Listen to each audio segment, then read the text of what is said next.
Fala aí, meu povo, como é que vocês estão? Espero que vocês estejam bem. Espero que vocês estejam animados com a semana que Deus vai dar a vocês. Porque essa semana Deus tem coisas novas a entregar, coisas novas a dar a nós. Tudo que Deus tem é perfeito, é agradável. Eu quero falar sobre um assunto e sobre um profeta que Deus colocou no meu coração hoje. Estava aqui no meu quarto, orando ao Senhor, e Deus me deu esse profeta para falar com vocês a respeito dele. Eu vou dar um panorama a respeito de tudo que esse profeta é para o povo de Israel e também tudo que esse profeta tem feito e vai fazer a respeito. Elias, ele não tem uma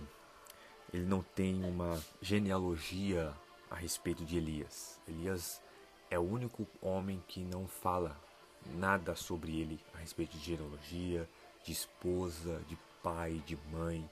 A Bíblia não relata.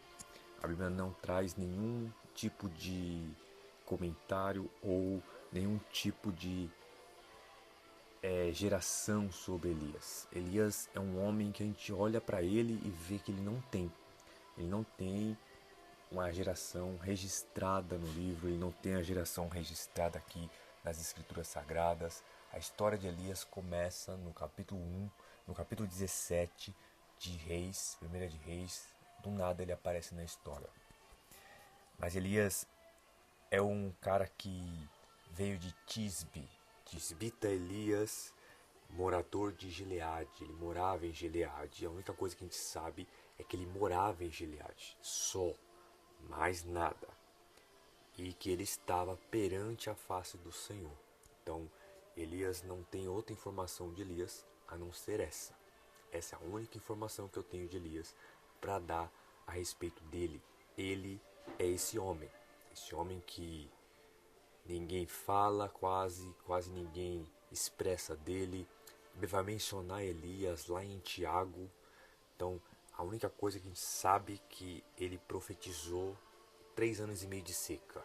3 anos e meio de seca, 3 anos e meio de sem água, sem chuva, sem nada para Israel. E sabemos que Israel, no período de chuva, Israel tem a maior colheita que existe. Israel vive o tempo de colheita quando se trata de chuva, quando se trata de estar colhendo aquilo que Deus deu para eles, a chuva seródia, a chuva, porque Israel era uma terra agrícola, então Israel vivia da agricultura, Israel vivia das colheitas, das plantações.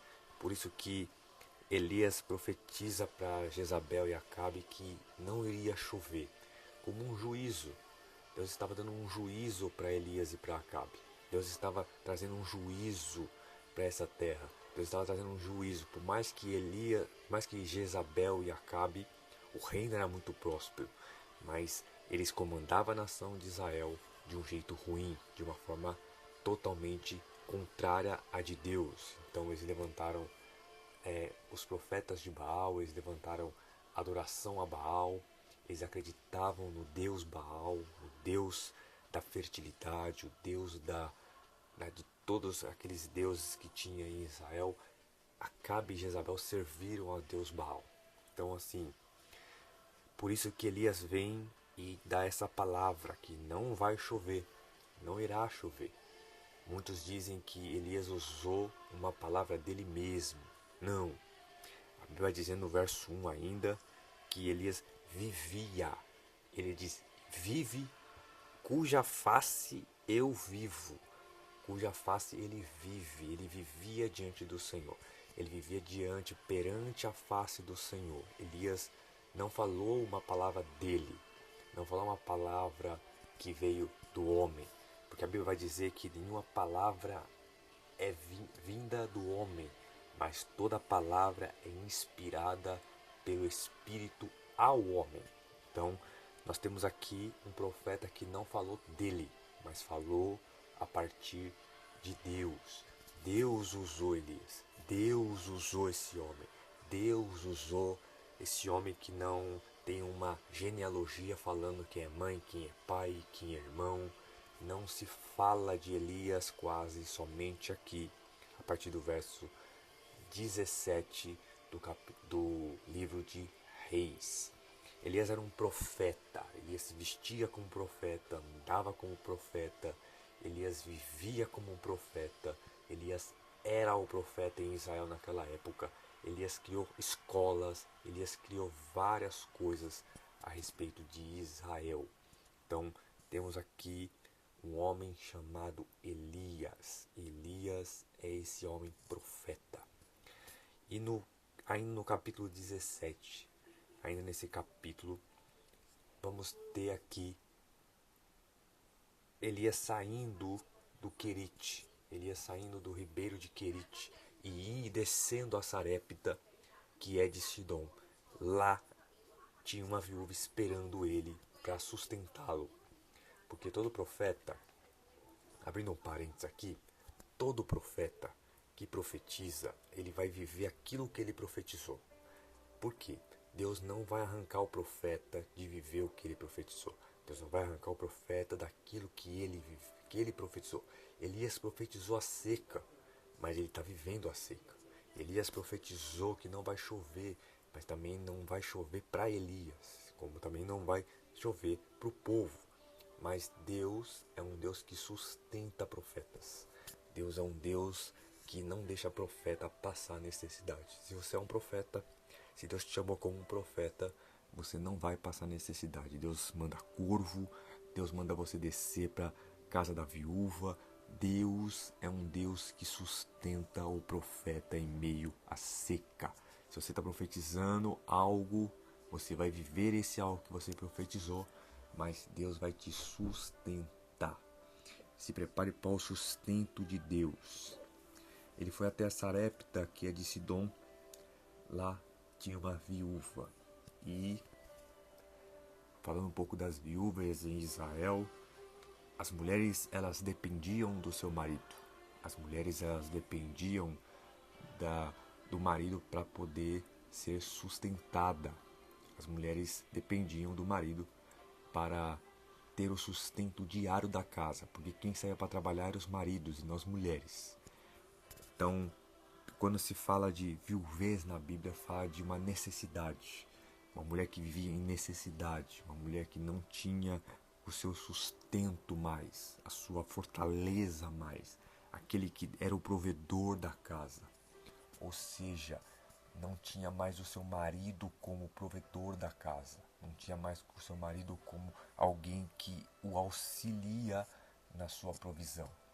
Então a mulher passava por necessidade. Filho pequeno não tinha idade para trabalhar, então ela tinha essa necessidade de se sustentar. Então Deus é lindo, Deus manda que Elias vá até lá para poder ele ser sustentado. Pensa comigo, vou conjecturar aqui. Vamos aqui pensar juntos. Pensa comigo que você profetizou uma palavra e você está passando também, juntamente com o povo de Israel, por essa palavra.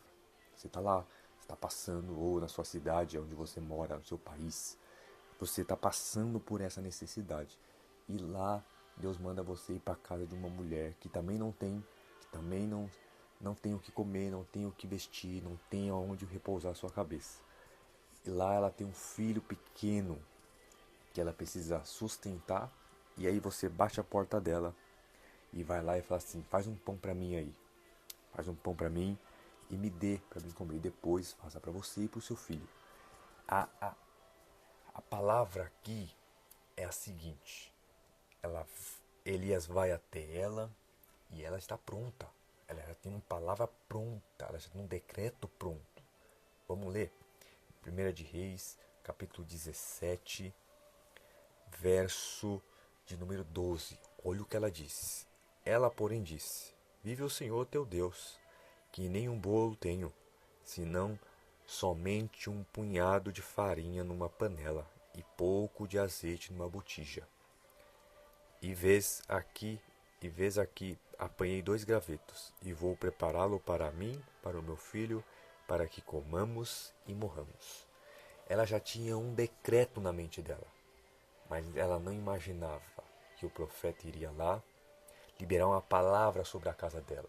O que é morte, o que é destruição, o que é causa para morrer, o que você acha que vai ser causa para sua morte, Deus vem e vira vida. Vem e faz com que isso se torne vida e vida em abundância. Jesus disse: o ladrão vem, senão para matar, roubar e destruir. Eu vim para que tenham vida e vida com abundância. Então, Elias chegou como um profeta para determinar na vida dela, para tirar toda a palavra de morte, toda a palavra de maldição, toda a palavra que ela colocou sobre ela e o filho. Ele tirou nessa parte aqui no verso 13. E Elias lhe disse: não temas, vai e faze conforme a tua palavra. Porém, faze dele primeiro para mim um bolo pequeno e trague-me aqui. Depois farás para ti e para o teu filho. E aí ele dá uma palavra para ela, liberando uma palavra de vida sobre ela. Porque assim diz o Senhor, Deus de Israel: a farinha da panela não se acabará, e o azeite da botija não faltará, até ao dia em que o Senhor dê chuva sobre a terra. Ou seja, ele deu um decreto sobre essa viúva, que não vai faltar para você, não vai faltar para o seu filho, não vai faltar para sua casa. Então, o que era morte para sua casa, o que é morte para sua família, o que é morte para você, Deus vai transformar essa morte em vida. Não vai faltar para você, não vai faltar para tua casa, não vai faltar para sua família, não vai faltar para aqueles que estão ao seu redor. A farinha da panela não se acabará e o azeite da botija não faltará sobre a sua casa. Creia na provisão de Deus. Creia que Deus vai prover para você e para aqueles que estão ao seu redor, porque Deus é um Deus provedor. Como ele fez aqui com a viúva, você pode estar aí do outro lado agora pensando: vou morrer, não tem mais, vou comer e vou morrer, vou passar por isso e vou morrer. A minha necessidade, Deus não está ouvindo, Deus não está vendo, Deus não está falando, Deus não responde. Deus está falando para você: não temas, conforme a tua palavra. Porém, primeiro para Deus. Primeiro volte-se para Deus e depois farás para você e para sua casa. Não temas. Você não vai morrer nessa necessidade. Você não vai morrer no meio da sua dificuldade. Deus está indo aí e não vai faltar farinha, não vai faltar azeite para a botija. Não vai faltar para você, não vai faltar para tua casa, porque o Senhor vai ser o Deus da sua provisão. Deus abençoe. E você que está aqui, se inscreva no canal, aperte o sininho, curta, comente, compartilha com mais pessoas. Deus abençoe a sua vida.